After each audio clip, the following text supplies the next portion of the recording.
You ever see a food or drink for the first time and wonder, there's no way I would ever like this. But then you try it and you actually like it and it becomes your new favorite thing.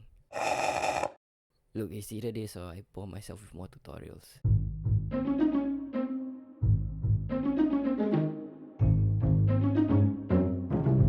I had this idea of making this super short game where you would make matcha step by step. All the ingredients and tools would be on the table, so it would be up to the player to... Not gonna lie, it took me way too long to realize how boring that was gonna be. I feel like if people really wanted to make matcha, they just make it.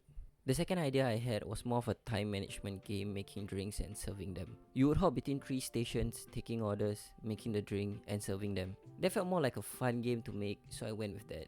When I made my previous game, I had learned about markers but didn't really use it, so I tried implementing them here.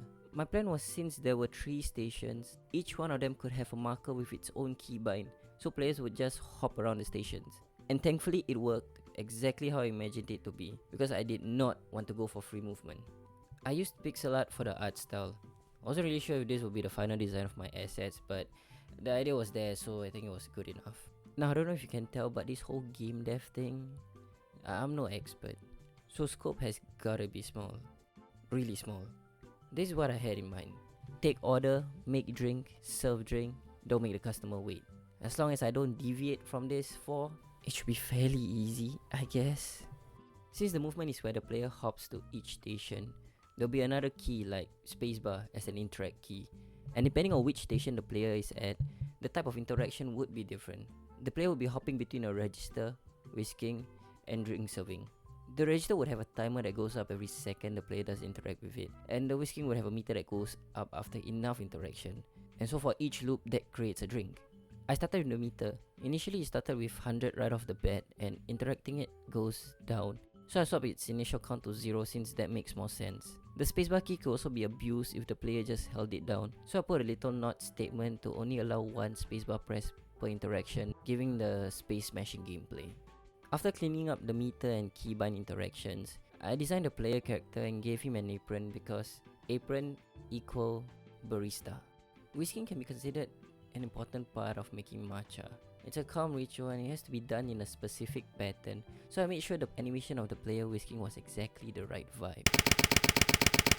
Okay, this is a really small thing, but I'm proud of it, so you're gonna listen to me talk about it. So the whisking station has the player, well, whisking, obviously. So they gotta hold the bowl and whisk. But if the player is at the other station, they wouldn't really need to hold it. So whenever the player is at the register or serving side, there will be a whisk and bowl. But whenever the player goes to the whisking station, the bowl and whisk disappears, and the player's default pose would be holding a whisk and bowl as if they picked it up. Okay, I had to try a lot of different things to get it to work, alright. I think this portion of the game took me the longest. After that, I worked on the serving station. A drink should spawn in every time the player fills the green bar. So I used the 2D markers to set a minimum and maximum area over the serving counter. A drink will appear after each fill and disappear when a drink is served to a customer.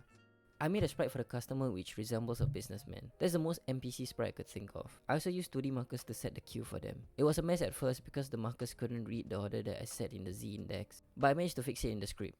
This whole thing took me about 2 weeks to make, which there are already more things I feel I still need to add and improve on, like the background and station itself. But I think this is the perfect place to do a git commit and mark it as the first version. Version 1. Like I'm actually gonna finish making this game. Oh yeah, also when I was making the game, I found out there are different grades to matcha. It depends on their time of harvest, which affects the taste, texture and all that. Like ceremonial grade is for tea and premium grade is usually for the matcha lattes. But when I read more about it, it's actually not an official grading standard, so light green, dark green. Okay, bye.